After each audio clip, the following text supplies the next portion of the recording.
Bonjour à tous et bienvenue dans ce dernier chapitre de mon voyage de France à Thaïlande par la route. Dans la dernière vidéo, j'arrive enfin à mon but ultime, Bangkok. Mais décidant de voyager quelques mois de plus, je me suis lancé dans une boucle en Asie du Sud-Est, et c'est comme ça que je me retrouve aujourd'hui au Vietnam, à Saigon, renommé depuis Ho Chi Minh. C'est la deuxième plus grande ville avec une activité effervescente, mais sans attrait particulier malgré quelques sites sympas à visiter en ville. Ici l'incontournable, c'est bien sûr l'histoire de la guerre du Vietnam. Et justement, dans les alentours de Ho Chi Minh, on peut visiter les Cu Chi Tunnels, une sorte de musée à ciel ouvert où on peut retrouver les pièges utilisés par les Viet Cong, des armes, des véhicules et les galeries souterraines creusées par les Viet pendant la guérilla. Après 3 jours, direction Dalat. C'est pas un lieu qui est très connu au Vietnam, mais en tout cas il y fait frais et c'est idéal pour souffler un peu dans les grandes villes.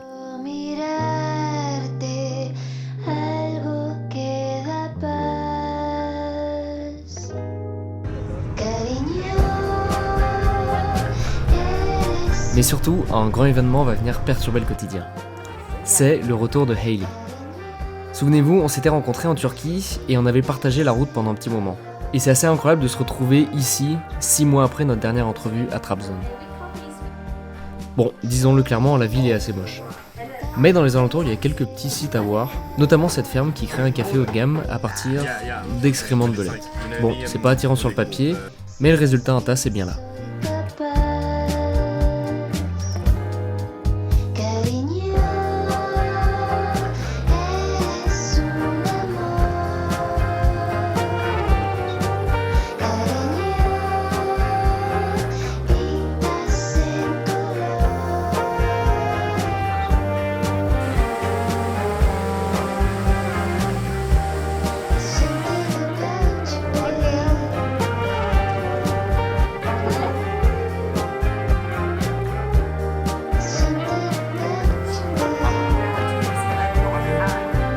Un truc vraiment pratique au Vietnam, ce sont les bus couchettes. Le pays est quand même assez grand, à peu près 1650 km du nord au sud, et pour se rendre d'une ville à une autre, les trajets sont longs car le réseau routier n'est pas toujours très bien développé.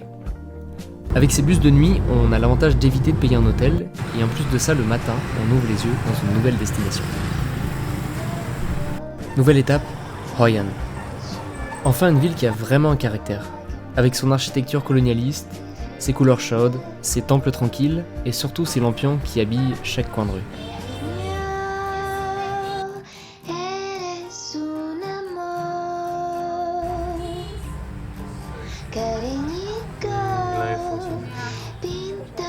On an old one that's Vietnamese, but that's... Dans les alentours, il y a également un village de potiers avec quelques très belles créations. Mais malheureusement, quand on voyage avec un sac à dos et les pots en terre, c'est pas vraiment le genre d'article qu'on peut se permettre d'acheter.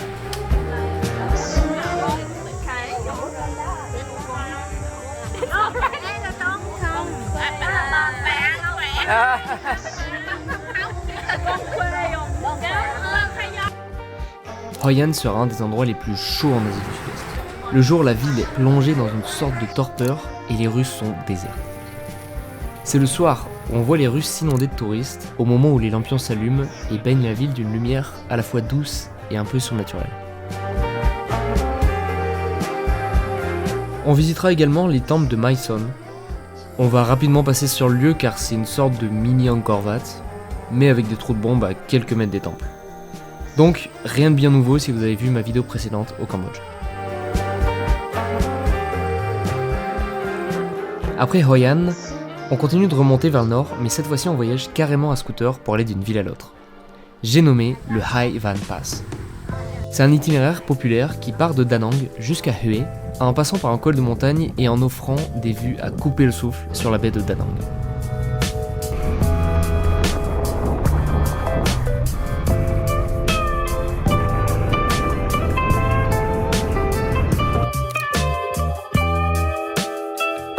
Là, on va juste visiter un parc abandonné. How many times did it take to make you uncomfortable? It's already uncomfortable. À Hue, on trouve une sorte de parc aquatique abandonné, assez marrant à visiter. Bon, en réalité c'est abandonné, mais on doit quand même payer un policier à l'entrée pour qu'il nous laisse passer sans rien dire.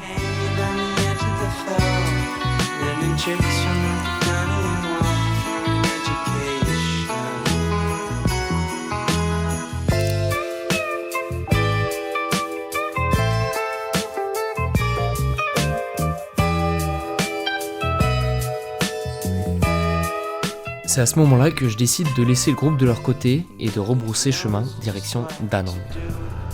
Après 10 mois de voyage, je suis vite fatigué de tout. J'ai de plus en plus besoin de m'arrêter à un endroit pour reprendre des repères. C'est pour ça que je laisse les autres sur leur itinéraire et que je me pose pour une semaine dans cette ville.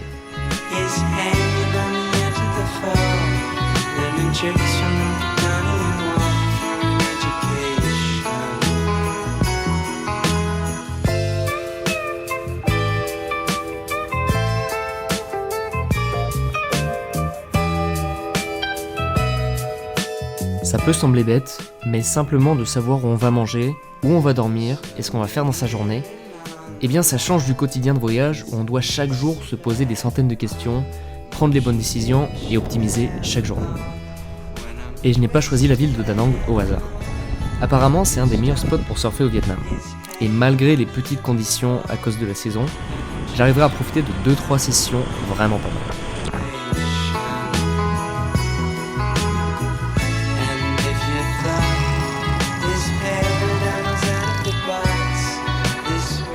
J'en profite aussi pour apprendre à conduire une moto manuelle. Au Vietnam, les scooters sont rois. Et ici, c'est assez dur de trouver des 2 roues à passage de vitesse manuel. Le problème, c'est que pour certains itinéraires escarpés que je prévois pour plus tard, au Laos, il vaut mieux avoir une moto manuelle pour avoir le contrôle des vitesses en hors-piste et franchir certains obstacles.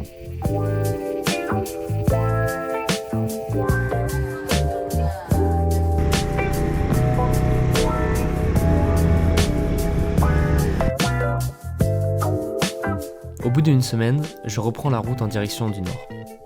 Je me rends d'abord à Hue, la ville où je m'étais séparé de mon groupe, mais cette fois-ci, pas question de scooter, ce sera en train.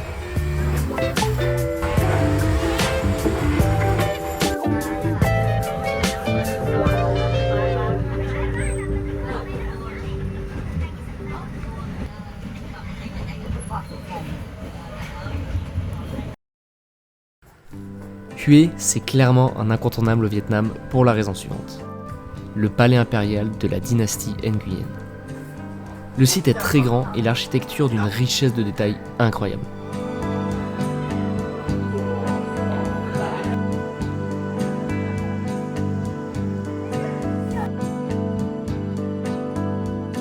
Justement, comme le site est grand, il est aussi très dur à entretenir, et le temps et la guerre ne l'ont pas aidé. Certaines parties que je n'ai pas forcément filmées sont même carrément délabrées. Ça saute aux yeux quand on voyage dans le pays, mais le Vietnam, c'est un pays qui s'est reconstruit tout en portant des stigmates de la présence américaine.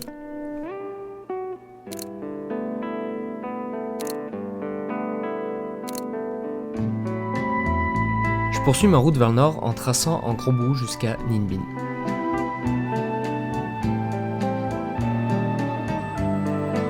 Cet endroit, c'est définitivement un des plus beaux que j'aurais visité au Vietnam. Mais je me suis tellement habitué à voir des choses incroyables tous les jours depuis mon départ de France, et il y a de ça maintenant 10 mois, que même si objectivement je me rends compte de la beauté du lieu, j'ai du mal à y ressentir une émotion. C'est à ce moment-là que je vais vraiment réaliser que j'ai atteint ma durée maximale de voyage, et que maintenant les seuls moments que j'apprécierai un tant soit peu sont ceux que je pourrais partager avec d'autres personnes, avec d'autres voyageurs.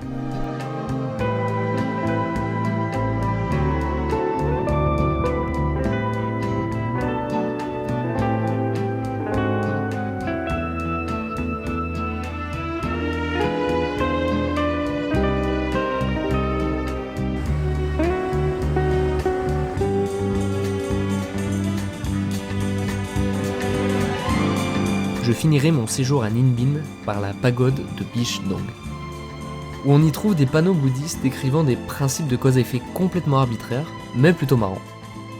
Le voyage qui apportera des problèmes de mobilité, ne pas aider son prochain qui vous rendra aveugle, mais mon favori de tous, c'est celui qui nous explique que garder les toilettes propres vous amènera à la fin du bad karma et vous fera renaître dans un endroit lumineux et luxurieux. C'est pas mal. Bon, c'est la galère les copains. Plus du tout d'essence, regardez-moi ça. Je suis tombé en rade à genre 1 km de l'hostel.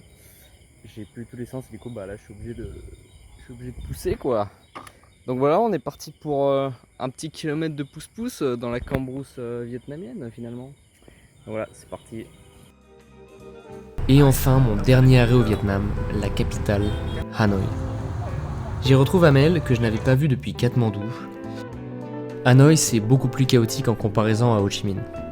Les rues elles sont petites, tous les trottoirs sont occupés par des stands de banh mi ou des étalages en tout genre.